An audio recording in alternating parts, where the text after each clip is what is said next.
Bienvenue dans Terre et Progrès, votre magazine préféré qui vous fait découvrir tout l'écosystème du monde agricole. Terre et Progrès est une production du FIRCA, leader du financement durable, d'une agriculture innovante et compétitive. Aujourd'hui, c'est le gingembre qui est à l'honneur. Cette épice piquante cultivée pour ses grandes propriétés nutritives peut être utilisée à l'état moulu, frais, sous forme de boisson, thé, jus naturel. Un petit clin d'œil au célèbre Nyamakuji. Notre dossier sur la filière gingembre se fera en deux parties. Dans cette première partie, nous verrons ensemble comment le FIRCA, toujours aux côtés des filières agricoles, a financé la recherche sur le gingembre en Côte d'Ivoire. Mais tout de suite, c'est la Minute Instit, la rubrique qui vous dit tout sur le FIRCA et son fonctionnement. C'est la Minute Instit. Aujourd'hui, découvrons les 3 organes de gouvernance et de gestion du FIRCA. D'abord, l'Assemblée générale, qui est l'organe législatif composé de 152 membres représentant les filières agricoles au nombre de 132, les organisations professionnelles agricoles et chambres consulaires au nombre de 6, les organismes de régulation et de développement des filières au nombre de 6 également, et l'État au nombre de 8. Ensuite, le conseil d'administration, qui est le second pilier, est composé lui de 35 membres, répartis selon la même structuration. Il est l'organe administratif du FIRCA. Il est animé par un bureau conduit par un président élu parmi les 24 membres du conseil, tous issus des filières. Enfin, la direction exécutive, qui est le troisième pilier, qui, elle, est l'organe de gestion composé de 120 membres dirigeants et agents constituant le personnel du FIRCA. Elle met en œuvre les programmes de développement des filières et les projets conventionnés confiés à l'institution en collaboration avec les filières agricoles et les partenaires techniques et financiers. Découvrons également le mode d'intervention du FIRCA pour le développement des filières agricoles. L'intervention du FIRCA pour contribuer au développement durable des filières agricoles se fait en 4 étapes principales. La première étape est la formulation des programmes et projets à financer et la planification de leur exécution avec les acteurs des filières agricoles à travers les ateliers participatifs. Elle est suivie de l'étape de passation des marchés par l'appel à concurrence et la contractualisation des prestataires sélectionnés pour l'exécution des projets. La prochaine étape est le suivi, évaluation et la mesure de l'impact des projets financés avec la participation des filières bénéficiaires. La dernière étape est la reddition de comptes par la production périodique de rapports techniques et financiers ainsi que la restitution des résultats des programmes et projets aux acteurs et partenaires concernés, filières agricoles, État et partenaires techniques et financiers.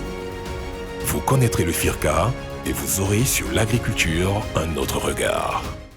La filière gingembre est confrontée à un faible taux de rendement de ses productions. Face à cela, l'État, à travers le FIRCA, dont la recherche technologique est l'un de ses domaines d'intervention, a décidé de financer une recherche afin de proposer aux producteurs des méthodes améliorées de production de gingembre.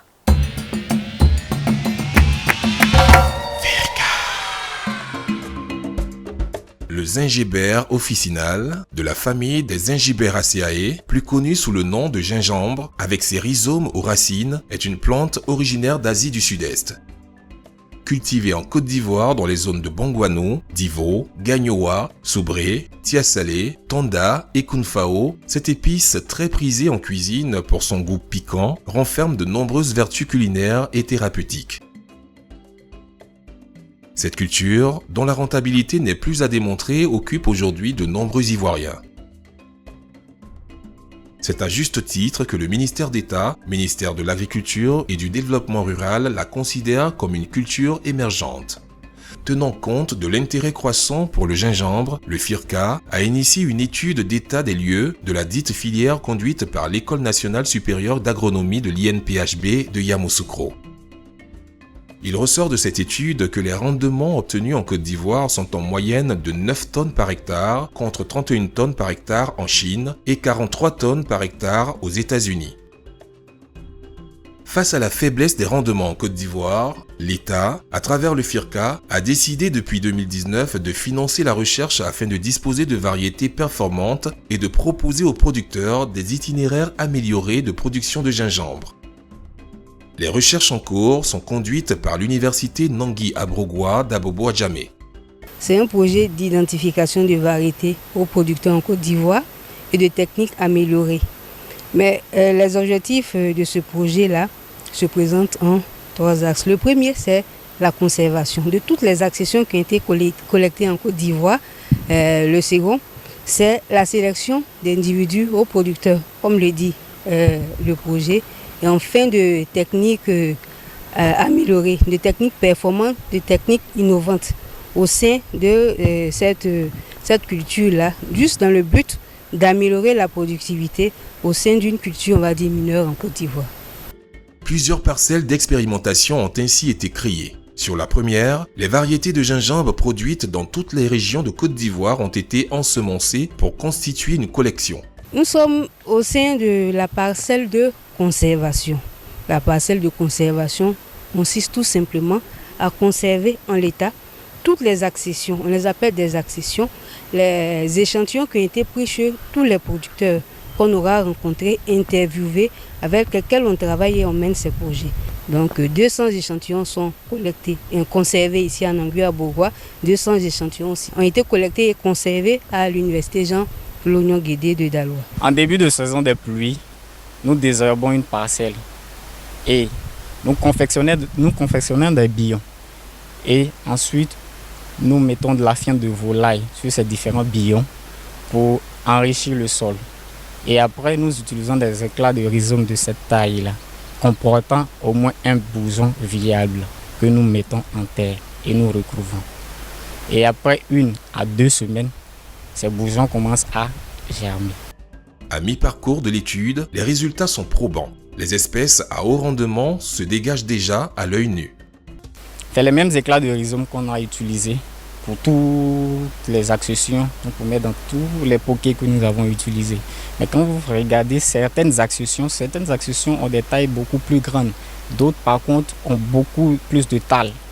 Et lorsqu'il y a beaucoup plus de talles, il va sans dire que le rhizome qui est en bas est très consistant.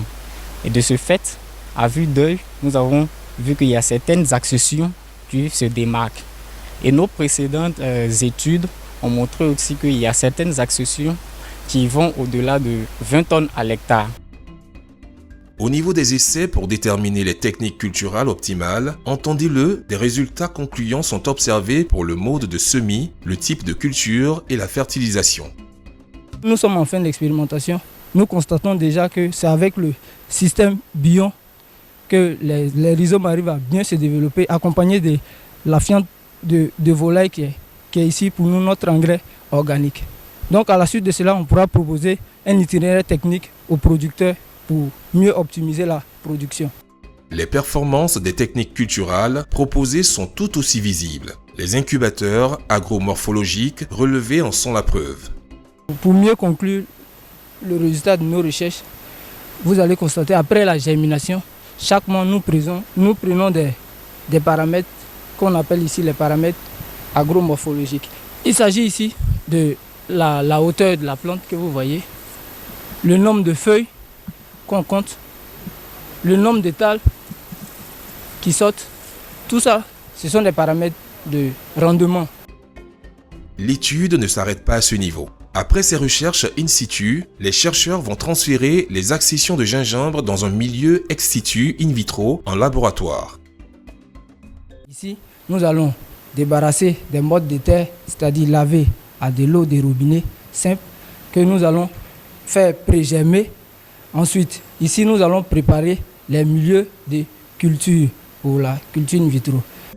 La recherche est donc lancée pour le professeur Koné et son équipe, toujours avec l'appui du FIRCA. Il y a différentes étapes qui vont donc se faire. La première étape va donc consister à préparer donc des milieux de culture qui vont représenter le sol, dans lequel donc les plantes puisent toutes les réserves nutritives.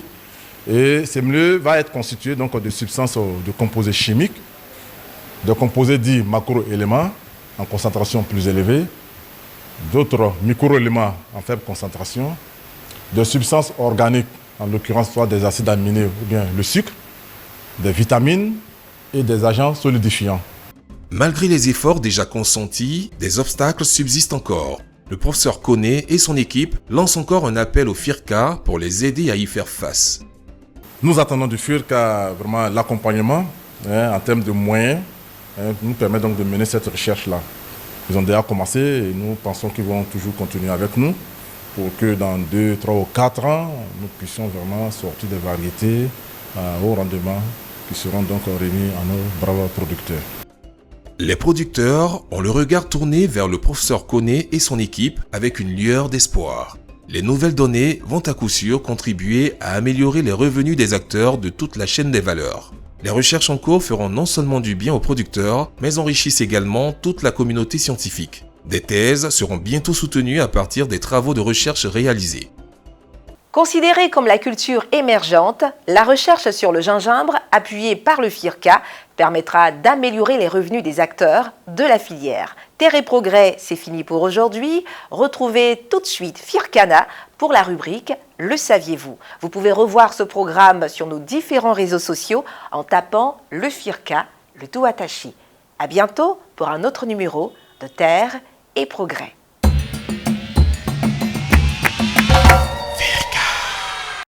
Bienvenue chers téléspectateurs, je suis Fircana. Saviez-vous que le beurre de karité, très apprécié dans l'industrie cosmétique, est également utilisé dans l'alimentation ?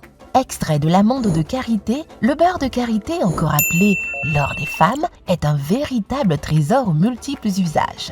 À côté de son utilisation dans la cosmétique, où il est un ingrédient phare des crèmes, baumes et lotions, son application régulière apaise les irritations cutanées et aide à maintenir la peau douce et élastique. Le beurre de karité est également utilisé dans l'alimentation comme huile de cuisson grâce à sa capacité à résister à des températures élevées, mais aussi dans la confection de confiseries et de pâtisseries. Il contribue ainsi au bien-être des populations et à l'économie de la Côte d'Ivoire. Je vous dis à la semaine prochaine pour de nouvelles découvertes.